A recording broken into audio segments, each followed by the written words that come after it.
Okay, so I find a lot of moms, and probably me included, you start doing something you just love to do, and maybe it's you're making cards for people, or you're baking cakes, or organizing, and all of a sudden that you've stumbled upon a business, and you become what I love. You've said before, an accidental entrepreneur.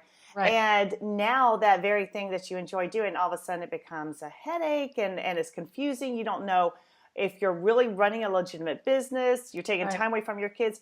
What happens in those situations? How did that happen, and what can we do about it? Yeah, that's a great question. There's a market of women that certainly set out to start businesses, but there's a lot of women that don't, that kind of slide into business like you're saying, and they may, make dresses or organize for their family or do graphic design on the side, or they have a little hobby, something they do just for fun.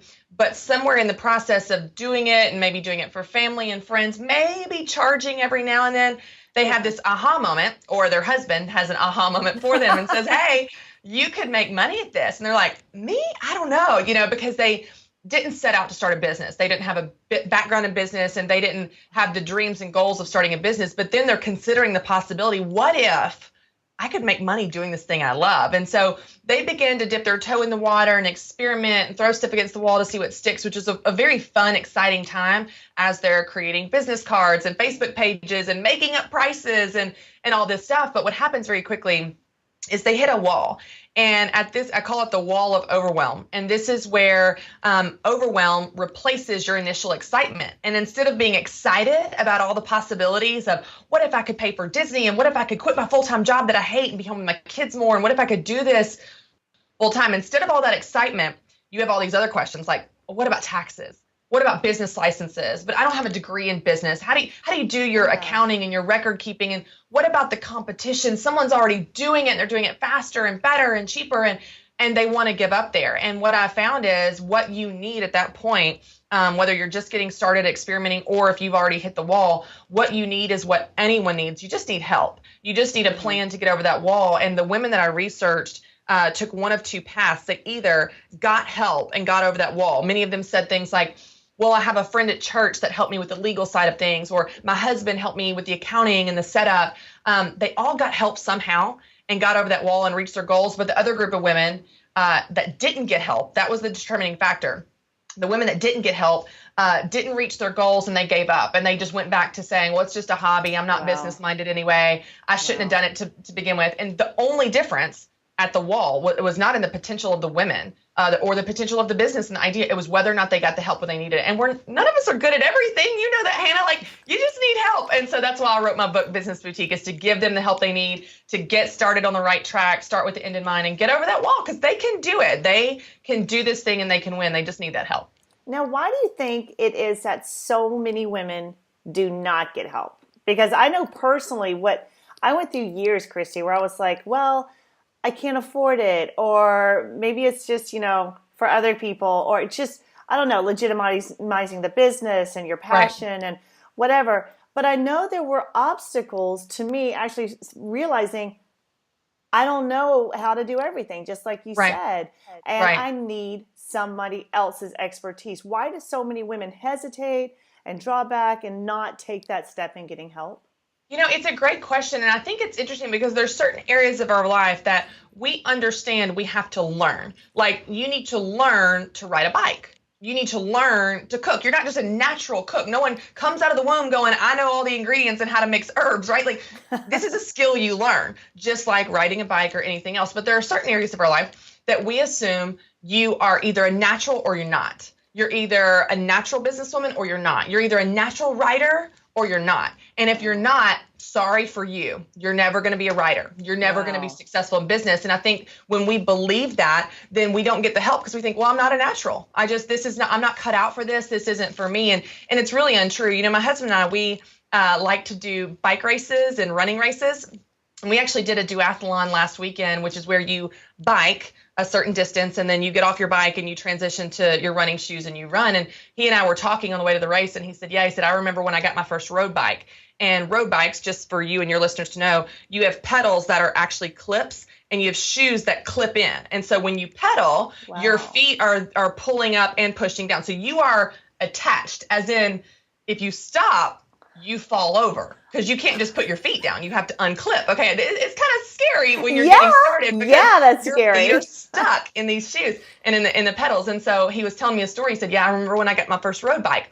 I took my bike and I put it in the grass and I had my clips and I just practiced over and over again, clipping in and clipping out, clipping in and clipping out." He goes, "I can't tell you how many times I fell in that grass as I was learning how to clip in and out." And I thought, there's such a lesson there of like, he knew failure was a part of it. It wasn't like he hopped on the bike and fell over and go, "Well, no hope for me.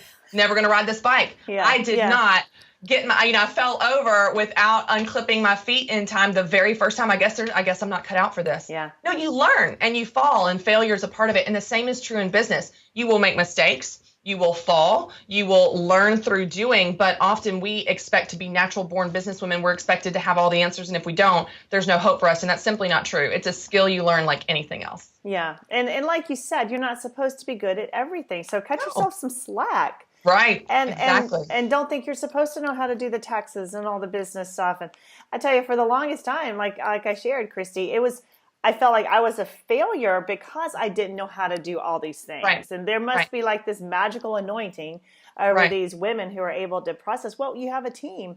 Now, someone is listening right now and saying, okay, I get it. Like I need help, but I can't afford the help. Like, how do I hire a team when I can't, I'm still struggling to pay the bills?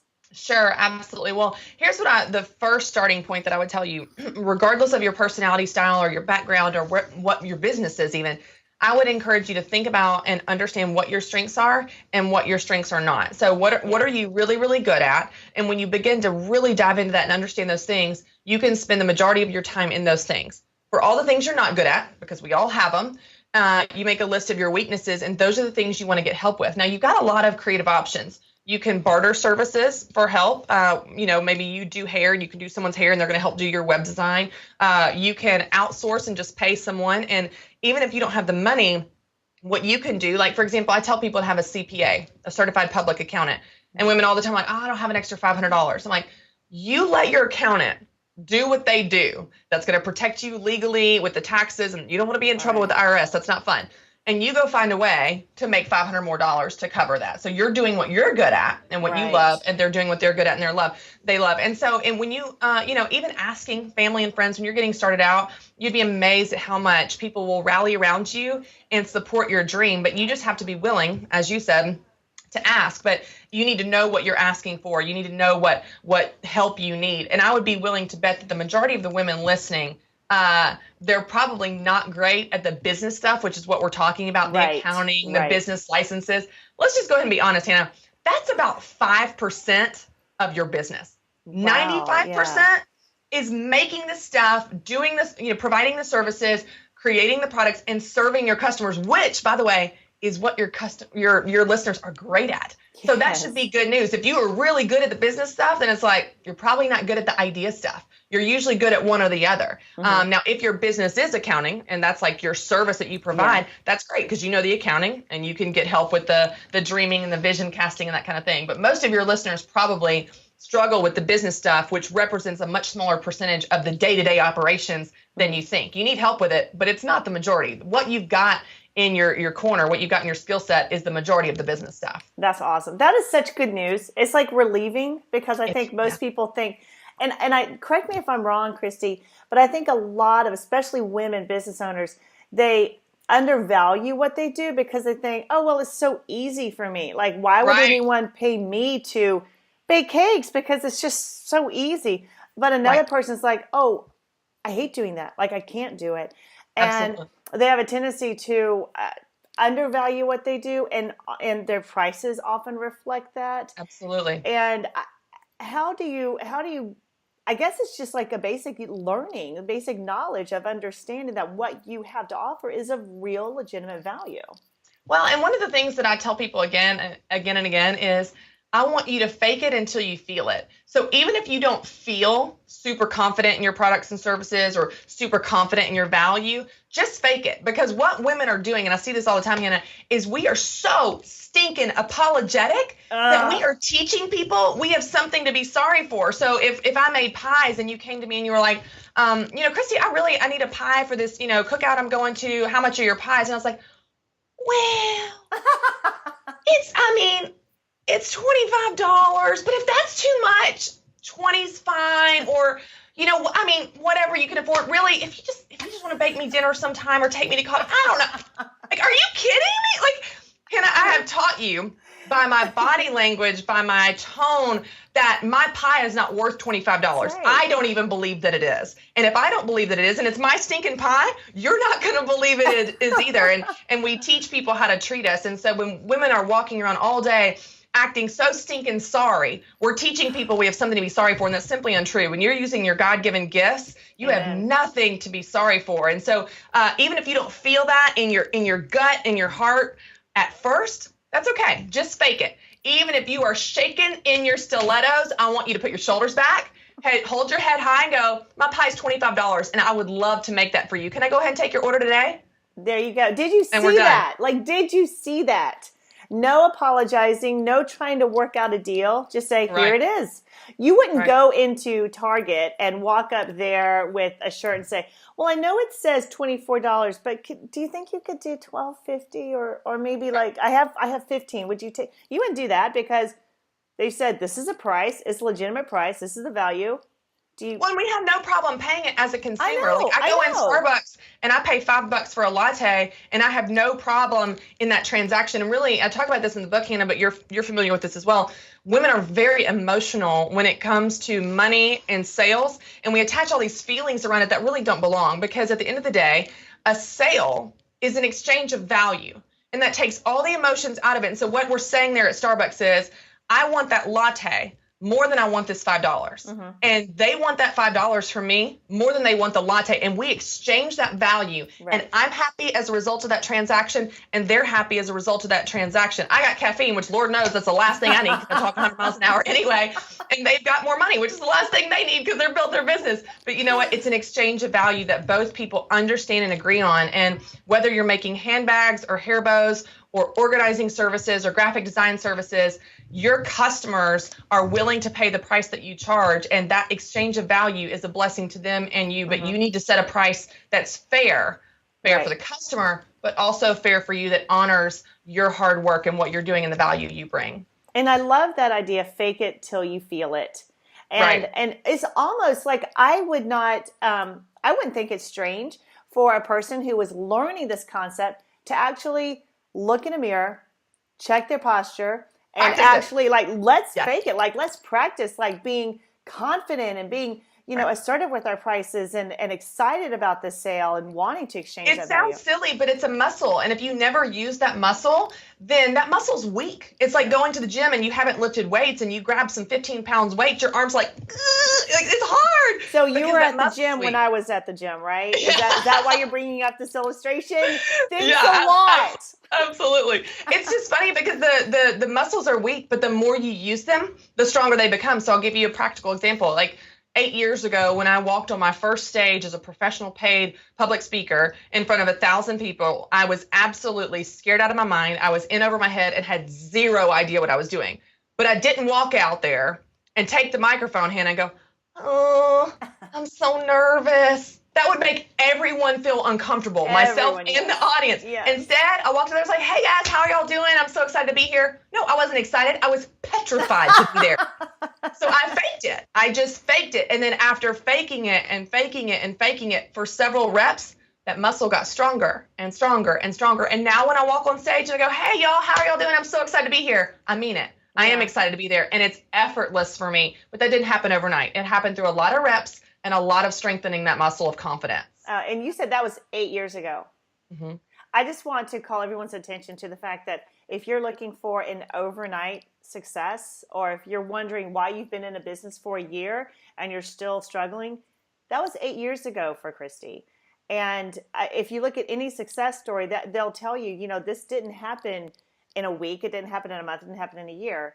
it happened by you wake up, you keep showing up. You do the work. That's right. You do the work. I just want to call everyone's attention to that was perseverance on your side of it that is paying off in spades. Well, it is, and it's hard to be a beginner. Like, no one likes being the new kid in school. No one likes being the new employee at a team. You can't be a veteran unless you have those early days. And the example I use on stage all the time at Business Boutique events is I show a picture. It's a screenshot of a tweet that Taylor Swift put out. And she said, these are what my concerts used to look like. And it's her at the age of about 17 or 18 on this tiny little 4x8 stage on the riverfront of Nashville. She's got one banner that just says Taylor Swift in black font. And she's by herself with a guitar. And what the tweet said was, I'm about to perform 5 sold out nights in Las Vegas. And I remember what my concerts used to look like. And you think Taylor Swift just woke up on the mountaintop of stardom, and she didn't. And everyone starts somewhere. And so when you give yourself permission to be a beginner, it gives you grace in that season of learning. It gives you grace to fall off your bike when you don't clip out of the pedals in time, and you fall and you realize that's not a statement about your identity that you're not cut out for that. It's just true to the season you're in. You're in the season of being a beginner, and that's a fun season. You're learning, and you're going to know what to do next because of this season. And I love how in Scripture it talks about again and again, until you're faithful with the small things, God can never give you big things. God would never trust me with the stages I'm on right now if I hadn't been faithful at the tiny stages. When I spoke at family reunions, or I spoke at a college auditorium where 2 students showed up and 1 fell asleep, or, the countless stories of craziness that on the small stages. And until you're faithful there, God cannot trust you with the big things. So we have to be faithful in those early seasons. It's really, really important. Absolutely. And give yourself grace. And do not, like the Bible says, do not despise these days of small beginnings, because I love that verse. Yeah, I know they're small beginnings, but there's so much bigness there. There's so much power, so much potential. I want to also touch on that. A lot of women right now, they're like, well, I don't have a business. I've always had a passion to do this, or I've always had a desire, or I'd love to bring in more money. And what are the biggest obstacles you think for women who they have that desire, but they just haven't acted on it yet? Sure. I would say the number one, hands down, is fear. Now, fear may have different voices. Fear may say, someone's already doing it. Or fear may say, who are you to do this? The imposter syndrome speaking up. Fear may say, you don't have the money or the time. You don't have the education or experience. Fear may say people are going to laugh at you. They're going to think you've got an ego. Who do you think you are? There's lots of different voices, but the root of all of it is fear. And interestingly enough, research shows that as early as childhood, women, little girls, are more fearful than boys. And there's research to show where, like, for example, back to bike riding, I keep using that example, but riding a bike, girls are much quicker to break than boys. Wow. And when girls have a calamity, they fall or crash or fall down, they attribute it to their own failure, and boys attribute it to bad luck. Maybe they'll have better luck next time. And girls are just much more risk averse. Boys are more risk takers. And you see this play out in adulthood, in business, where you see men, as a generalization, being more entrepreneurial, being more risk takers, go-getter, to their detriment sometimes. They make some stupid mistakes where they should listen up. But women are so cautious. And so they never, research shows they never want to make the same mistake twice. Mm-hmm. So if they make a mistake, if they fall off the bike, if they have a failure of a speaking event like I had in 2010, then that's a statement. I never want to make that mistake again. And the best way to make sure I never make that mistake again is to never do it again. And if you never do it again, you can never fail in that way. And then you also never learn, never grow, and never get to do those things that you want to do, reach your goals. And so there's actually research to support that, which is really interesting, of how we're wired as women and our unique traits. Now, that's not to say we can't get past those. You just need to understand those, that fear is a normal part of the journey. And so I tell women again and again, don't wait until you're not scared to do the thing that you want to do. You just do it while you're scared. When you're shaking in your stilettos, you walk out on the stage anyway, you post the blog, you call the customer, and you make the sale, you talk about your price with your head held high, even while you're scared. And over time of pushing past that fear, here's what's so great. Fear can no longer torment you with these terrifying possibilities of what's going to happen if you do it, because you did it. and you Right. survived, and you think, I can do it again. If you do it once, you can do it again. So I love how Joyce Meyer says, new levels, new devils. That's so Every true. time you do something new, you're going to have a new fear because it's the unknown. You've never done it before. Right. But you know what? Once you do it once, it makes it much easier to do it again. So I think fear by far is the biggest barrier for women. It's not a lack of time, money, resources, or education. It's just fear that holds them back. Yeah, that's so true. And fear hath torment. It does. It torments you.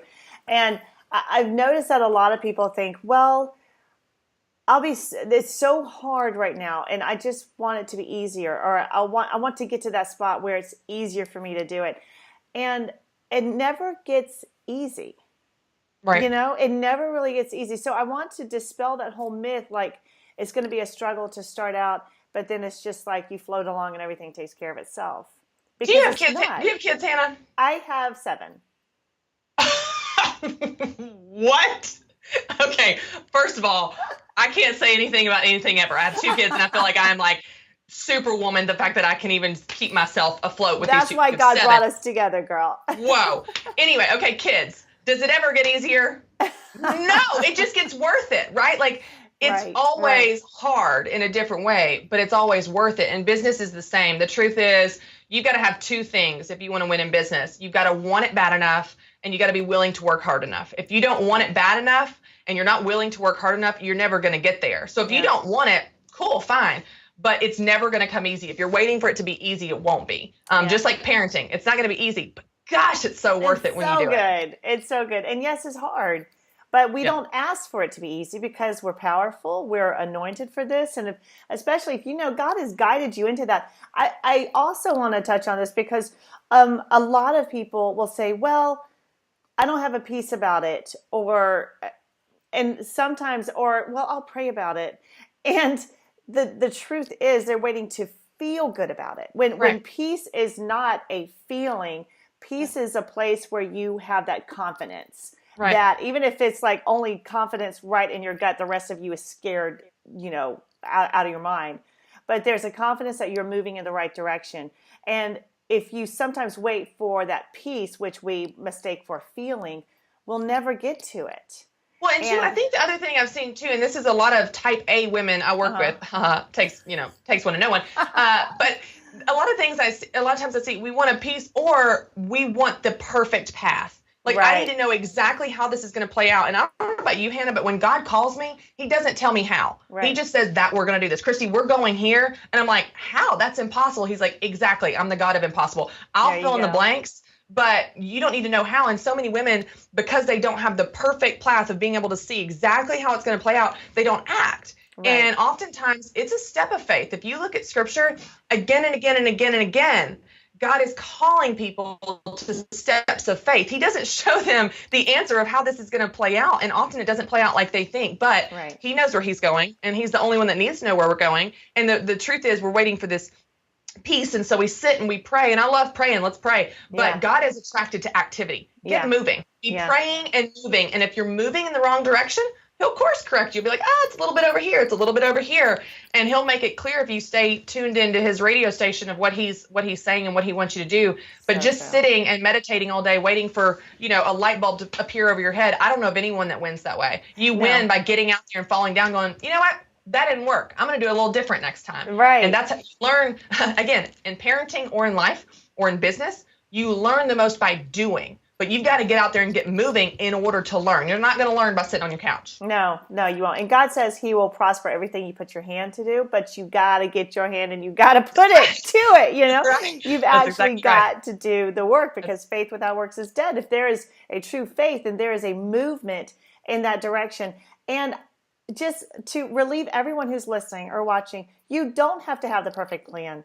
You don't have to have the perfect, and Christy's way or my way or somebody else's way. That may not be your way, but God has a way. And when we can step out and trust him and say, and sometimes you feel like you're flying blind. Right. But I would say most of the time. But that's where it's just a trust game. And you're willing to say, you know what? I don't have to know how. I just have to take that very next step. Right. A great example, and this is a comical story, Hannah, but a great example is how I even got to work here at Dave Ramsey. I had been working in nonprofit with the YMCA for several years and was just feeling burned out and feel like God was calling me to something different. And I had this specific moment. I'm standing on my deck one day, and this was at the farm. Okay, so I'm at the farm on my deck, and I was praying, kind of thinking in my head, and I thought, God, I'm never going to find a company that I believe in as much as the YMCA. Like, I was a little aquatic director. I didn't know what I was going to do next. And, it's like, God, I love that we change lives. Like, I'm never going to find a company I believe in as much as this company. Wow. And God said, I heard the voice in my head, the sentence, you're going to work for Dave Ramsey. And I thought, fantastic. Who is Dave Ramsey? And I went to my computer, Hannah, true story, went to my computer instantly and Googled Dave Ramsey. And it came up based in Nashville, Tennessee. I was like, fantastic. I don't even have to move. But I had no idea who he was. All I knew was God was calling me to work for Dave Ramsey. Okay. I didn't know how. I didn't know what I was going to do. I managed a pool and lifeguards and swim lessons. But you know what I did? To your point, I took a step of faith. I didn't sit there and go, well, Dave's going to show up on my doorstep. No, I applied for a position. Then I applied for a different position. Then I found someone that I knew that worked there and got an informational interview. And I kept working every angle I could to move in the direction that I felt God was calling me. And even what I started doing here was developing products. And that has then evolved into what I'm doing now in this crazy wild journey. God has filled in the steps. God has filled in the pieces. But it was up to me to apply, to begin to step and move in that direction in order to get to where he was calling me. Right. He called me, but I had no idea how we were going to get here. And I certainly didn't see it playing out the way it is right now. Oh, that's such a beautiful story. I love that. And God he's always faithful to his people. Absolutely, positively, always faithful. So sometimes it does feel like you're stumbling around and you don't have the answers. Give yourself grace. You don't need to know all the answers about the business and about all the holes that are left. God will fill that in. But we do have to take that step. And fortunately, I'm so grateful for you, Christy, because you just lay it out so clearly. I love Business Boutique. I have just fallen in love with this book because it's not just, we have so much motivation out there. Like, you can do it. Let's get going. But you actually say, okay, I've been where you are, and here's the steps. Here's the next thing you can do. You lay it out so friendly, so clear. So thank you so much for doing that. It is truly an act of passion. You can tell. And women's lives are greatly affected by that. Thank you so much for pouring your heart into that. Oh, you're just a blessing. Now tell everyone where they can go to find out more about you, about Business Boutique, about all the amazing stuff you're doing. Sure, thank you. Businessboutique.com is where we have not only my blog, we've got our podcast there. We've got a Business Boutique podcast as well. But we also have events, the Business Boutique event in Nashville this November. And then we have the book that you can buy there, which that's really, as you're talking about, that's the plan, like cover to cover. Yeah. It's a step-by-step plan that gives you what you need. And we've got action items at the end of every chapter where you fill it in like a workbook because I want you to, like you said, I want you to put it into practice.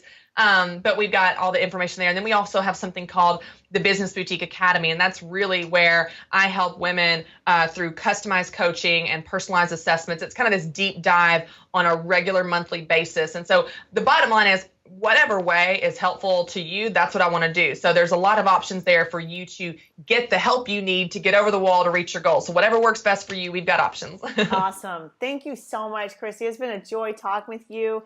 And just God's favor is all over you. I'm so excited to see the effects of that and all the lives that you're touching. Thank you so much. This has been amazing. I can't wait I've been writing all in this thing. It is like a workbook. So when you buy this, go ahead and get a good set of pens and pencils and dig inside of this book. It's amazing.